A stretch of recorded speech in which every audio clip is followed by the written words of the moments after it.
I decided to come next door to pay a house call to the cast and crew of another NBC Thursday night show called Friends. It's become quite a hit this season. Hey, for people who haven't seen the show, you guys, can you describe what it's all about? Who wants to do this? Don't all raise your hands at once. Okay, David. Yes.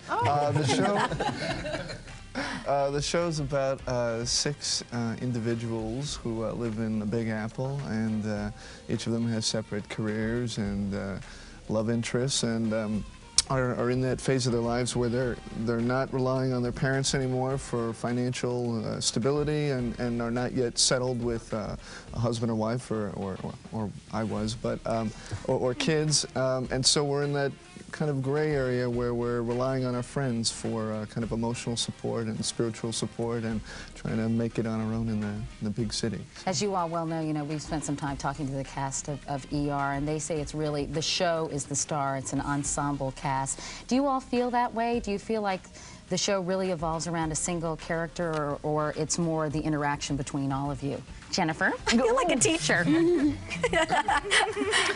Yeah, oh, it's absolutely. It's the entire cast together, working together. We communicate well. We have a great time during rehearsal, and it's just the entire combination makes it gel. You know, a lot of people say this is a hot show for Generation X. Oh, I know you hate that. But of course, that's how it's been described by some people, that 20-somethings love this show. But you all, why don't you like that, Courtney? Why does that bug you, that whole term? Well, it's just very personal to me, actually, the whole Generation X thing. we're here. Does anyone have a tissue? No, I don't know why, actually, truthfully, I don't even know why it's that negative. Generation X, I guess, implies that we're all aimless and we're just kind of hanging out listening to, music and watching the Brady Bunch or something. I don't know, which we do.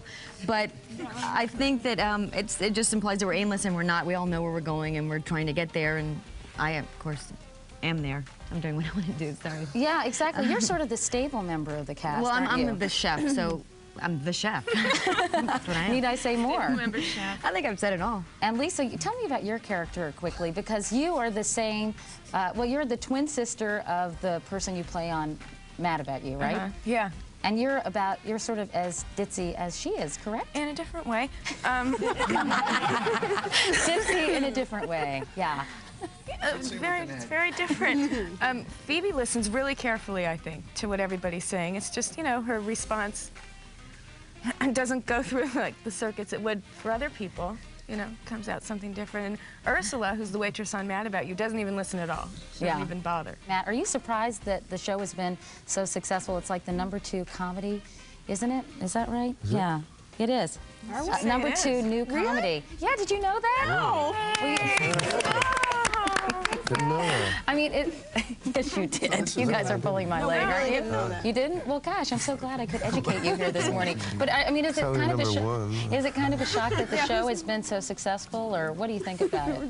It's pretty amazing. I mean, I think we're all really sort of taken aback by it, because to us down here, it just seems like we're all just a sort of a theater group. We're all a really tight ensemble. We get along really well, and it's just a real productive environment. We have a great time.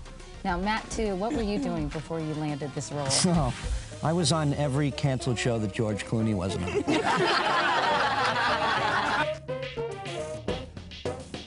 Hello, Today fans. Thanks for checking out our YouTube channel. Subscribe by clicking that button down there, and click on any of the videos over here to watch the latest interviews, show highlights, and digital exclusives.